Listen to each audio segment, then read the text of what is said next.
peletik Bilbora, abia dadin korrika. Gure peletik Bilbora, abia dadin korrika. Euskara da kanporata, denok korrikara. Euskaldunak herrietan ahaldun gaitezen, eta gure mintza eraz denok arroga. Jo dezagun sustraira, korrika. Zer da denok hainbeste liluratzen eta emozionatzen gaituena? Arrazionalki azaldu ezin den zerbait du burugogorkeria ederronek. Euskerazko munduarentzat erreferentziazko indargune honek. Baina poesia eta definiziotan sartu aurretik, ekar dezagun gogora, zer sentiarazten digun korrikak norbere herrira heltzen denean. Bezperako dardarak adibidez, edo eguneko kilimak. Herrian inusentzia burbuila moduko bat instalatzen da. Umeak, petoak, postasuna, kitzikapen orokorra. Eta bapatean, ara, norbaitek zerbait entzun du. Hankaputetan jartzen gara, odeiertza harakatzen. Saltoka, bostekoak, eskuak igurtzi, besarkadak, munduak arreta jartzen du puntu horretan, eta orduan, bai, korrika badator. Han agertzen da, bere burrumba eta zarata, bere furgoneta eta bozgorailua, betiko kantak, eta jendea batu eta batu demaseko zoroa ize horrekin, eta hurbildu ala jende gehiago eta gehiago, eta orduan, onar dezagun, emozioak barrena zukutzen digu. Ezarrian gora korapilo bat sentitzen dugu. Begi ertza umeldu egiten da, eta geure burua irrika eta saltoka harrapatzen dugu.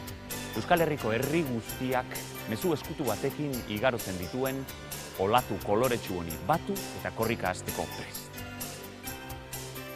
Emozio hori, ederra eta handia den zerbaiten parte sentitze hori, indar hori, da, funtsean, simbolikoki, aurtengo korrika 19 ahalgune bilakatu gura duena. Enpoderamendurako deia. Nahi izatetik ahal izatera pasa. Euskaldunok geure ahulgunez eta ahalgunez jabetu ostean, jabekuntza horretatik egoeran eragitera pasa behar dugu. Egoera eraldatzera. Horra bada, mezua. Euskaldunok euskaldun bilakatu behar dugu.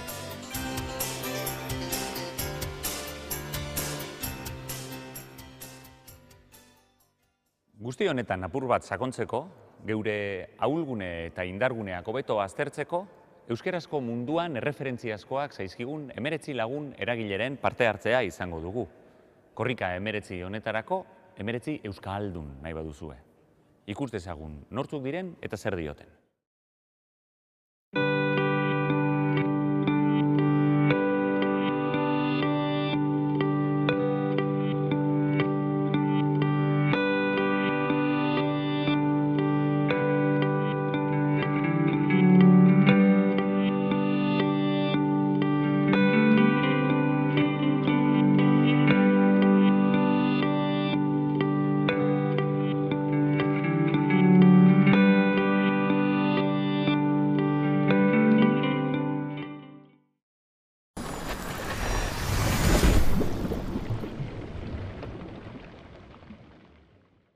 Familia euskaldun batean jaio nintzen.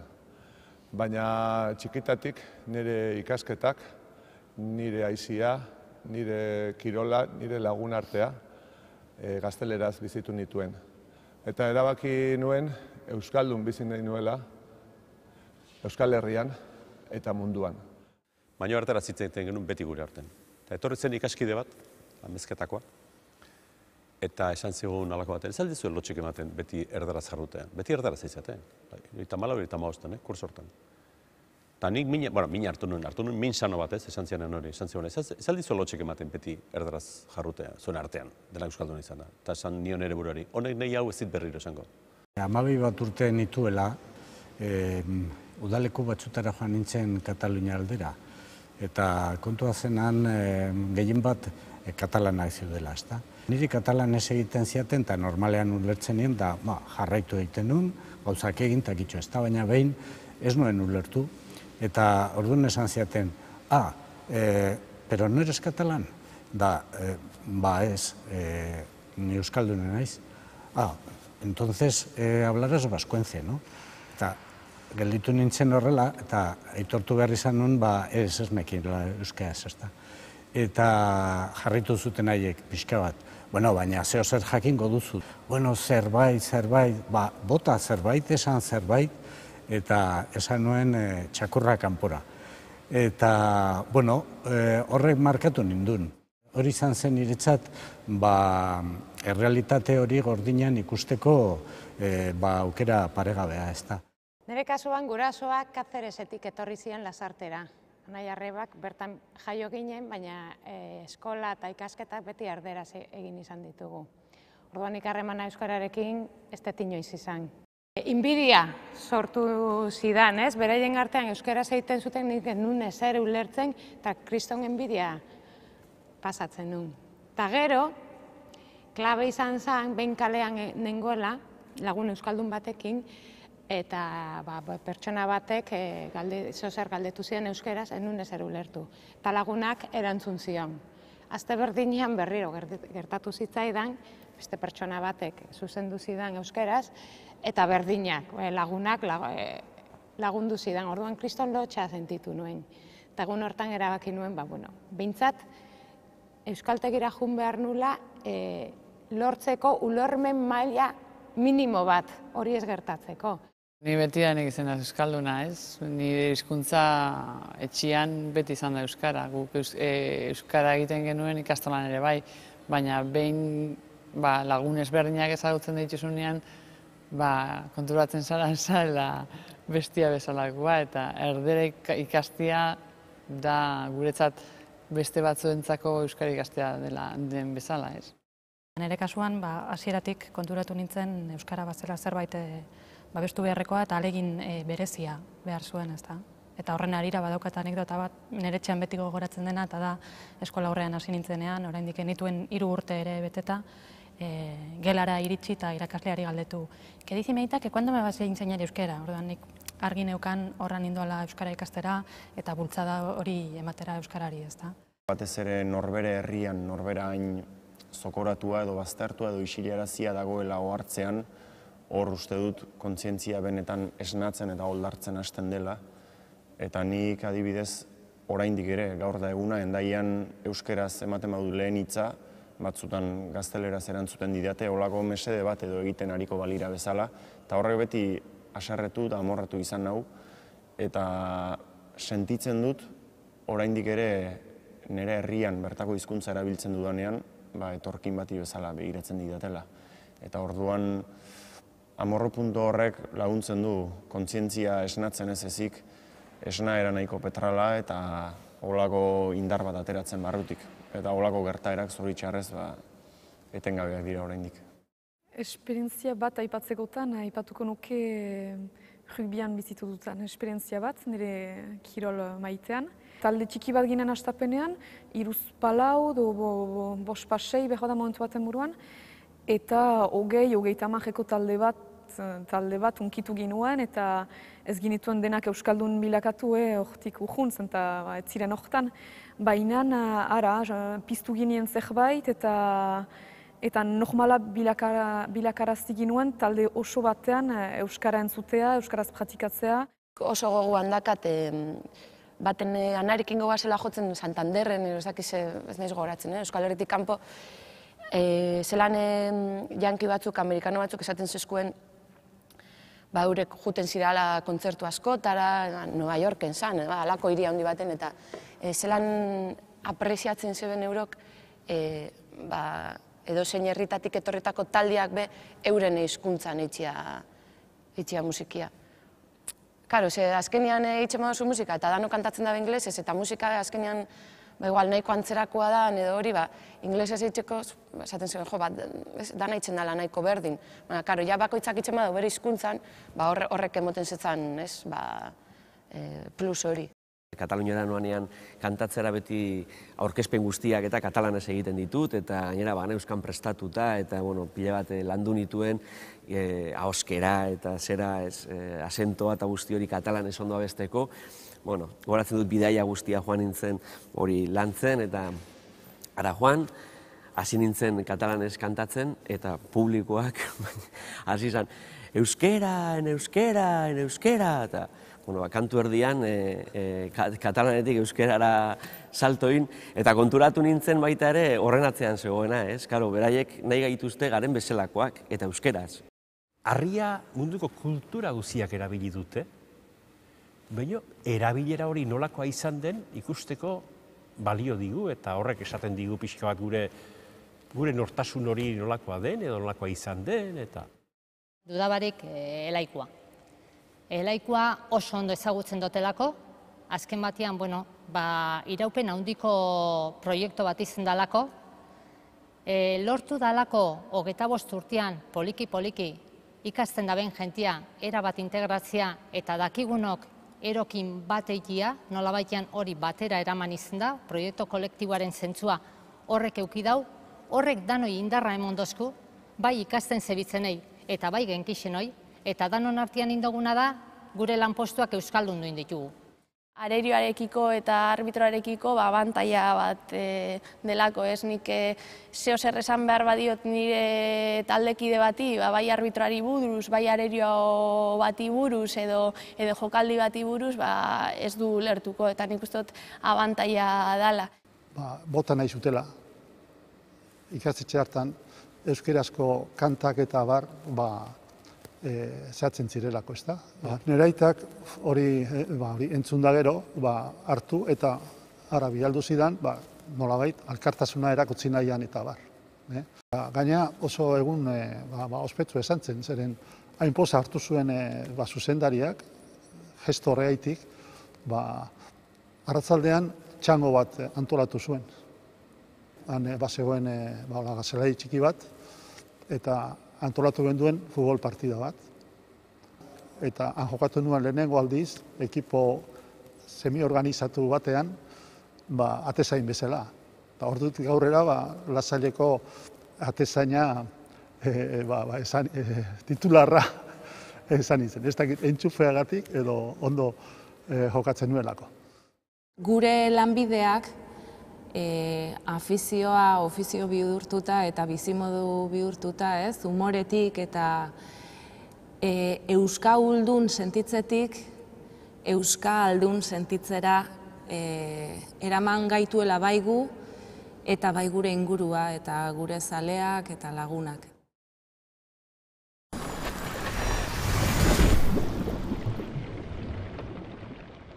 Nik ez dut uste ahul girenik edo ahultasunik dugunik, ez dut uste. Azken finean, sekulako indarra badugu gure baitan, baina ez dakigu. Ez dakigu badugula indar hori eta ez dakigu baliatzen indar hori. Ez alda gure ahuldaderik handiena geure buruan ez sinistea, ez? Benetan, euskarazko gizarte batean ez sinistea. Bai guk euskaldunok eta bai erakundeek, ez? Askotan, beldurrez jokatzen dugu, konplexuekin, eta konplexu horiek dira ezarretakoak, kanpotik ezarretakoak. Hori gertatu da komunitate zapalduetan, ez? Emakumei gertatzen zaie, afroamerikarrei, gay eta lesbianei gertatzen zaie, ez? Halako beldurrak ezarri egiten zaizkie gainetik. Gainetik golde bat bezala etortzen zaizkiula beste gauza batzuk eta horrek azpian iresten gaituela batzutan behar bada. Askotan gainea. Konbentzimenduz eta militantziaz euskaren alde izan arren, erderaren nagusitasuna inda nabarmena, hainbat egoeretan orduan ahul sentitzen zarela, ez da. Badaude norbere gandik, norbere pauso ez kanpoko kaleak, baina norbere baitan ere badira beste kale batzuk, eta kale horietan iruditzen zait euskararen baitan erdera batzutan gero eta espazio gehiago jaten ari dela. Batez ere esklamazio puntu bat eman behar diogunean gure esaldiari, edo enfasi puntu bat, edo esan indar pixka bat bilatu, piper pixka bat hizkuntzari, maiz erdarazko esapideetara jotzen dugu, eta behar bada gero eta gehiago, izan gazteleraz edo izan frantsesez. Ustez, algune nausia da, euskaldunen kopuruaren azkunde porzentalua oso bajua dela, eta oso astiro dijoa, eta oso mantxo. Ibili gaitezke 30 orain. Eta ustez, herri honetan behingo zin behar dela plan bat, Euskal Herri oso euskalduntzeko, 25 urteko plan bat, errendua desberdinekin, errealitate desberritara egokituta nahi ditugun baldintza guztiekin. Baina behar da plan sendo bat Euskal Herri osoa euskalduntzeko eta pasatzeko 20 urteko epean 130-tik 180. Eta ez dago arrazoirik izateko, dirua badago herri honetan, beste gauza batzuetan gastatzen da. Askotan euskera lotu izan dela etengabeko aleginarekin, esfortzuarekin, hiltzera kondenatutako altxor batekin eta ezin dugu hiltzen utzi, eta iruditzen zait hortik ez dela oso erakargarria, ez? Behar bada betidanik euskaldunok garenentzako, baina jendea hortara erakartzea, ez? Entierro batera erakartzea jendea, iruditzen zait ez dela hain zera. Nik uste batzutan gehiegi edo kexatiegiak garela. Ze gauza bat da kritikoa izatea zure egoerarekin, zeure eskubideak erreibindikatzea, gogor jokatzea aldea horretatik, baina beste gauza bat da kexatia izatea. Eta guk batzutan konfunditzen dugu. Eta daukagu joera bat, negarri zibiltzeko eta ahul jokatzeko azkenean. Kritikoak izateko eta erreibindikatzeko distantzia apur bat hartu behar dugu. Eta perspektiba apur bat. Eta hortik indartsu jo. Ez da bakarrik euskera jakitea, umeak. Ume asko daki euskeraz, gaur egun ikastolan dere duan baldin bagabiltz, baina gero, etxean, praxian, naiz eta abertzaleak izan, omen, erdera egiten bada, nik uste dut, herri honen euskal gizartea neurri baten aula dela. Kuadrilla batean zauzenean, eta bederatzi pertsonak euskeraz badakite eta batek ez daki, naiz eta euskalduna izan hemengoa, ez? Eta, azkenean erderaz hitz egiten dozu, ez? Eta gero, erreflexio bat eginez esaten dozu, bederatzi euskaldun izan da, eta batek euskeraz ez jakiteagatik, azkenean erderara jotzen dugu, ez? Eta nik uste dut hori aldatu beharko litzatekela, ez? Talde batean euskaraz ez dakien bat dagoenean eta gehu 6 edo 7 baldin bagara euskaldunak nola erdarara jotzen dugun, ari pixka bat elkarrizketa edo espazio hori zabaltze aldera, eta pentsatu izan dut luzera begira euskaraz ez dakien horri gehiago isten dizkiogula ateak zabaltzen baino, zeren eta kondenatua uzten dugu sekula ere gure hizkuntzaren espazioaren baitan ez sartzera. Helduok batzutan ez dugu horren natural egiten. Bai, euskalduna naiz, euskaraz egin behar dut, euskaraz toki guztietan, ogia erostera joan eta berehala, erderara pasako naiz, badakit ez dire euskalduna, zertak euskaraz ari, edo hemen denak erdaldunak dira, zertak euskaraz egin. Ez akitolako prejuizio asko dugu, beldur gehiago, nola begiratuko nauten, ze pentsatuko duten. Topiko bat botako dut, baina kontsumitzaile moduan sarritan euskaraz ezin aritu izana ahul eta ahul sentiarazten hau, eta gainera amorruz ere bizi izaten dut hori, ez? Eta batzutan nire esku egonik ere erdera nahi baino gehiago erabiltzen dut, egoerak, batzutan ohiturak, eta uste dut horretan, hor aldaketa bat eman beharko genukela bai individualki eta bai kolektiboki ere. Euskaldun berria berak ez da itxurri bat ere bere izanean herri honetan. Ez da kaleska bat ere. Ez dut esango etorbide handi bat Bilbon edo Iruñan. Ez dauka zer Euskaldun berriak, ez? Eta uste, Euskaldun berrien figura rekonozitu hor dela. Asko direlako, lan handien dutelako, kaso batzutan gainera lan abokatuta gero, familia utzita, hori aitortu behar da. Nik uste dut, kanpora goazenean nahi dugu jendeari erakutsi zein dan gure herria, zein dan gure kultura, zeintzuk diren gure tradizioak, eta gauz arro, eta nahi dugu erakutsi. Eta hemen etxean gauzenean, gero, ez dakit, deskuidatzen gara. Gure erronka izan behar dela, eta askok egiten dugu, edozein musika estilo, naizta kutsu amerikanu eukiro, naizta rock and rolla izan, badakigu rock and rolla, ez dakitez, adibide tonto bat jartzeko, eta igual Ameriketatik datorrela, baina nik uste dut gai izan behar garela, eta egin aldogula edozein estilo be euskeraz. Kexatiak ez zaizkio inori gustatzen ikuste. Inori ez zaio gustatzen lagun kexatia, beti dagoena guztiaz kexaka, ez da? Zerbait ona egongo da noizean behin, hori ere mahai gainean jarri behar da.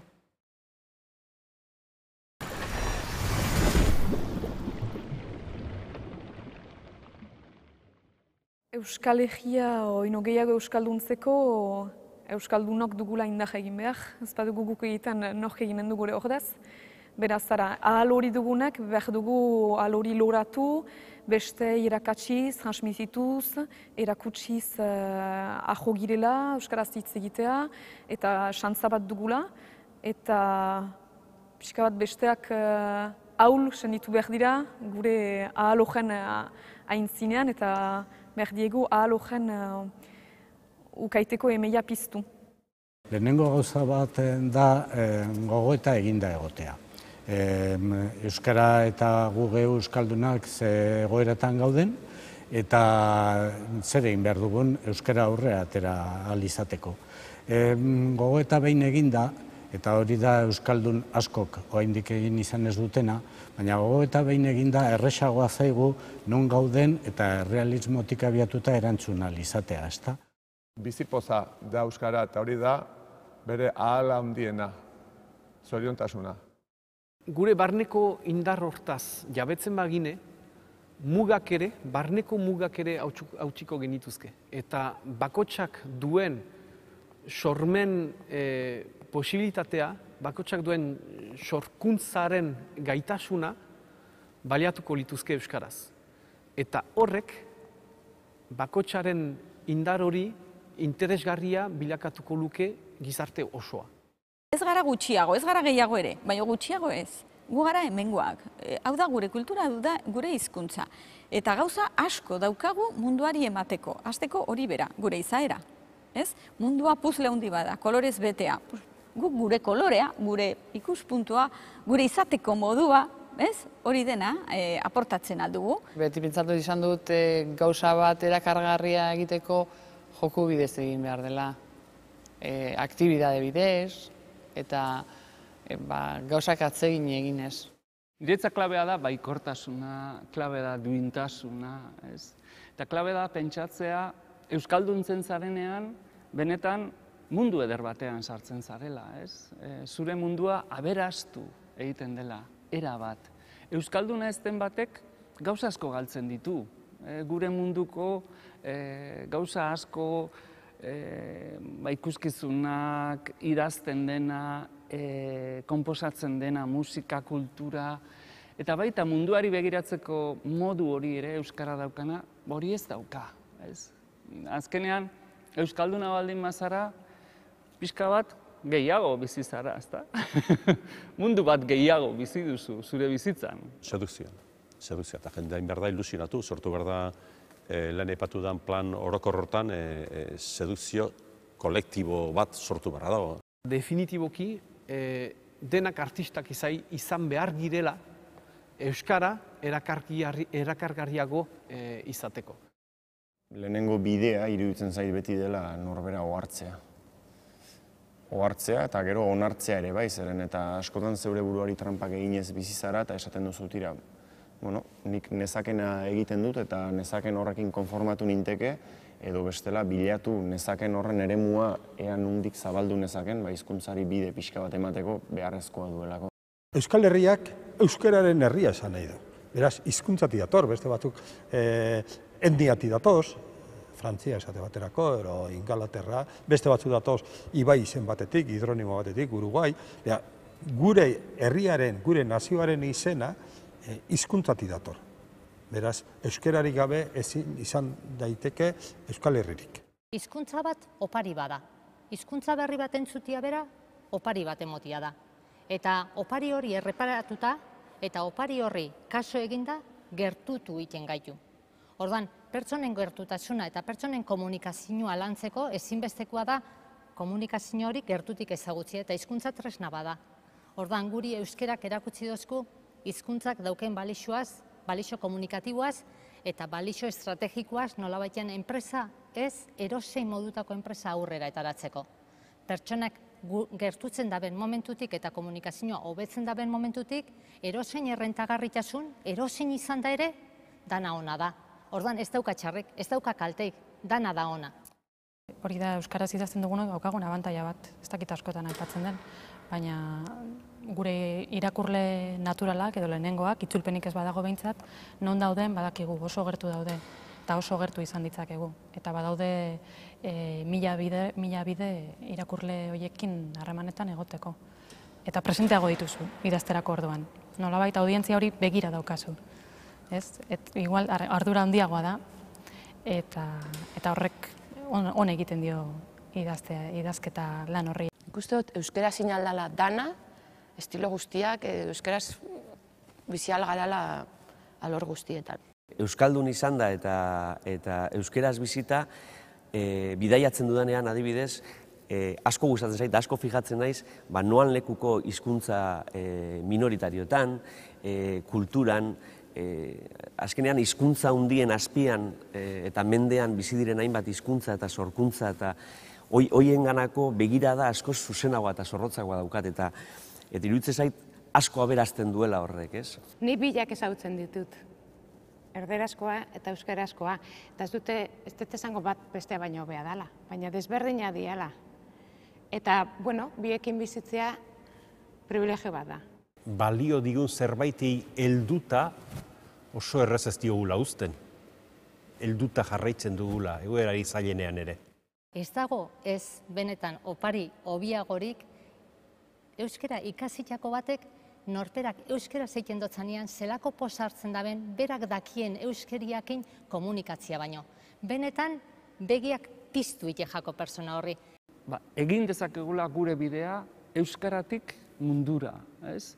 Madriletik pasatu gabe, Parisetik pasatu gabe, lehen horrela iten zen, eta ez da beharrezkoa.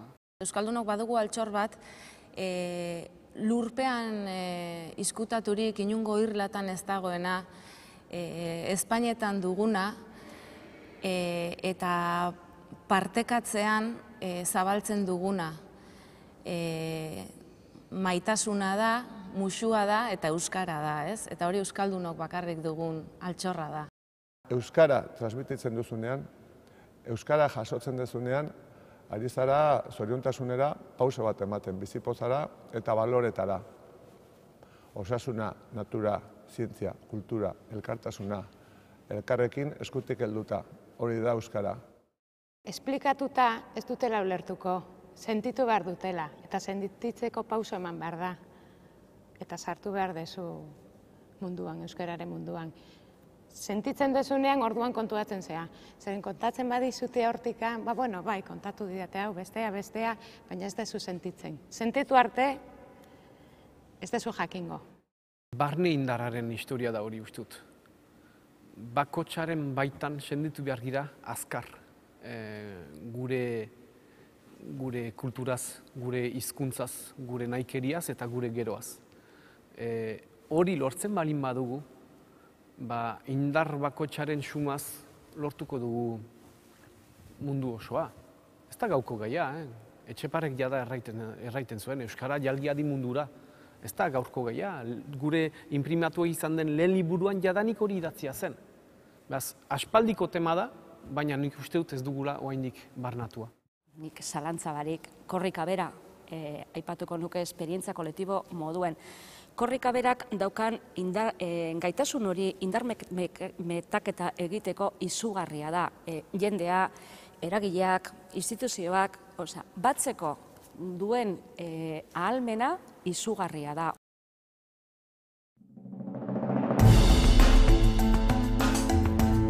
Aurtengo korrika 19 Durangoko azoka omentzen du. Herri honen auzolanaren eta elkarlanaren lorpen handi bat da Durangoko azoka. Eta korrika 19 ospatuko den 2015 bertan beteko ditu 50 urte. Disko eta liburuen azokatik haratago, euskaldunen eta kulturzaleen bilgune da Durangoko azoka. Bijoakie beraz, hemendik, aeka eta korrikaren omenaldi hau bere antolatzaileei. Momentu bateko erronka bat izan zen, garai hartako 75 euskal liburuak desagertu zen liburu den datan, orduan hori kaleratzie irautza bat izan zen. Beste alderratek, giro hartan, diktadura giro baten, azoka, liburu azoka duño zeroa gehiago zan. Oso momentu txarrak peixen dugu azokak, eta desagertzeko zorian egon da, hainbat bider. Baina, bueno, ekinaz, eta oso talde txiki baten ekina, gero oso haundia ikusten azoka, azkenean laukatu ginen, goza ezen buduen, eta herri honen edozein guzan buduen, aeka buduen, edozein guzan buduen laukatu, gaur egunera heldu gara. Gaur eguneko azoka eta zorrako azoka ez da berdine. Azoka da mundu bizi bat, edozein persona munduen beren 49 urtean aldatzen junda, eta aldakuntza horrek normaltasun baten barruen egon biden buduen, erakarri dabe edo sortu dabe gaur eguneko azoka. Guk ez daukagu hiriburu bakar bat, kulturakoa, eta lau bostegunetan da euskal kulturaren bilgune eta hiriburu. Indargunea zen jan, nesta karteletan da jarri, gire karte kantatuta, liburu azoka, dala Euskal Herriak antolatzen den gauza bat.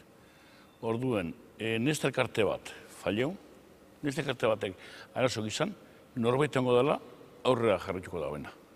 Durangon, Bergaran, Hondarrabin, Hendaian, ez dakit. Mine senti hortan, errekotasun horre da beren dekon indarrik haundizena momenturetan. Eta hori da, ezin dauena, ez gobernu batek, ez inork gelditu. Zina erronka da, herri honi barrido sinistu bidauela.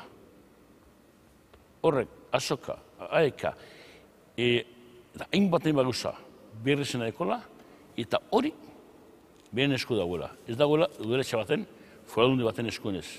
Hori dauela, oinartzen jan bezala, eta Euskal Egunkariak argitaratu dizen bezala, jentiaren egunako lanien, egunako implikazioen eta egunako militantzian lanetan eta ekonomikoki.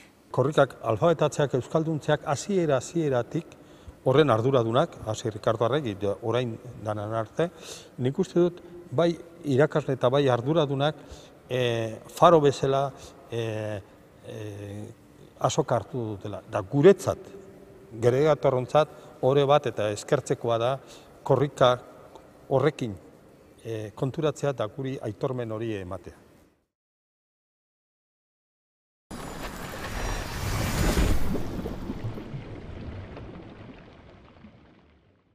Euskalduna da euskaraz hitz egiteko ahala dugula kontziente izaitea. Notaritzan ahalmena ematen denen bezala? Notaritzan ahalmena ematen duzu abogatuari gauzakiteko? Kaso honetan zure buruari ematea ahalmena gauzakiteko, ahal izatea, gauzak egin ahal izatea. Eta uste oso ondo ekarritako leloa dela urtengo. Euskaldun izatea da, sentitzea, euskalduna izatea, zorte handi bat dela, ez? Halako hizkuntza bat, hizkuntza txiki bat, milaka urtean bizirik iraunduena. Normalean gertatzen dena da egoera gutxituan dagoen edozein gizatalde gutxituen moduan jokatzen duela, ezta? Eta justu ahalduntzea da gutxitu izateari utzi nahi izatea, hortik ateratzea. Nahi baduzu, behar bada ahal dezakezu. Nahi ez baduzu, ezinezkoa. Nahi Euskaldunak nortasunaren irudia edo ematen dit. Eta gero baita ere oso garrantzitsua iruditzen zait gai gerala euskara erabiltzea edozein arlotan. Euskalduna hori dala ez, transmititzeko daukan gaitasuna. Euskaraz bizi dena, euskaraz bizi izateko alegin guztia egiten duen pertsona hori dela. Euskara, demagun iparraldean, euskara ez da ofiziala. Baina nor da gai neri erraiteko, nire hizkuntza, nire lurran, ez dela ofiziala. Bihar erabakitzen dut, ez, guain. Bai, tenore untan, euskara ofiziala da. Euskara halduntzen naiz. Hori da uste dut, azken finean da erabakia hartzea. Erabakigarriak izan behar dira gure nahikeri guziak. Niretako ahalduntzia dator, geuk euskaldunok euskeraz eikia erosein personari aurriritzik gabe. Euskeraz aritzeko kontzientzia hori hartzearena eta potere hartzearena, ausartzearena, eta konplejoak alde batera ustearena, ez? Atxea irakurri izan dute dela gure hizkuntzak bere baitan duen arnasaren marka bat. Eta, bueno, euskaldun hitzak bere atxe azpimarratu eta guzti, uste dut bi aldiz arnas hartzen duen euskaldun bat, eta euskarari berari ere bi aldiz auspo ematen dion euskaldun bat. Dagoen lekuan eta mintzo den lekuan, beti hizkuntzaren begietatik, bai zauriaren begietatik, baina bai irriparraren begietatik behar badare begiratzen diona hizkuntzari eta hizkuntzaren egoerari, eta ari arnasa eman, auspo pixka bat eman, eta lehioak zabaltzen ahalegintzen den persona. Iruditzen zaitu euskaldunok oso herri akonplejatua garela, eta pixkat enpoderatu egin behar garela, ez? Botere hori hartun eta ausartu eta naturaltasunez gure hizkuntzan hitz egin, ez? Guk beldurriek kendu behar ditugu eta jokatu konplexurik gabe, ez? Bueno, esan, begira, euskalduna gara, gauza honak egiten ditugu euskaraz, hizkuntza ederra daukagu, kultura indartsua daukagu, hori erakutsi eta horretan sinistu. Ilusionatu, jendea ilusionatu, erakarri eta ikus dezatela, euskaraz bizi daitekela eta gaina mundu berriak zabaltzen zaizkizula eta 11 gauza, literatura, musika, jendea, harremanak, lagun artea, komunikabideak, interneta, mundua ulertzeko beste bide bat da, beste bide bat gehiago, ez da, euskaraz eta oso aberatsa. Edo zuen gixaz, nahi badugu Euskal Herria, Euskararen egia bilakatzea, hola pasatu behar dela, multso tikietatik, unkitu behar dugula gero eta gehiago jende. Hizkuntza bat bada, nire ustez, hizkuntza bat tresna bat da, leiho bat da, mundu bateko pasa bat bada. Aukera asko daudela batzeko eta indar guzti horiek batu izan ezkero, uste dut Euskal Herria euskaratik bizitzeko aukera asko dauela. Ni bakoat itxaropena. Uste dut gure egoera politiko berrian lortzen balin badugu euskarari zentralidea ematea, hor duda gehiago daukat, hortan ote gabiltzan, baina euskarari ematen badugu zentralidadea aterako dugula aurrera. Eta orain arte baino bizkorrago eta azkarrago ibiliko garela, sendoago ere bai. Uste dut erabakia dela. Eta sinistea, besterik gabe. Bagara eta egin dezagun, besterik gabe. Euskara arnasa da, euskara oxigenoa da, eta euskarara hurbiltzen bazara, oxigeno gehiagorekin arnastuko duzu, eta osoago eta osasuntsuago sentituko zara. Nik esango nuke gure txikitasunean itsasargil bat garela, Europan eta munduan. Eta gu bezalako hizkuntzak eta herri txikiak gurekin batera. Txikitasunetik egingo dugu koloretako mundu bat. Aupa euskara! Aupa!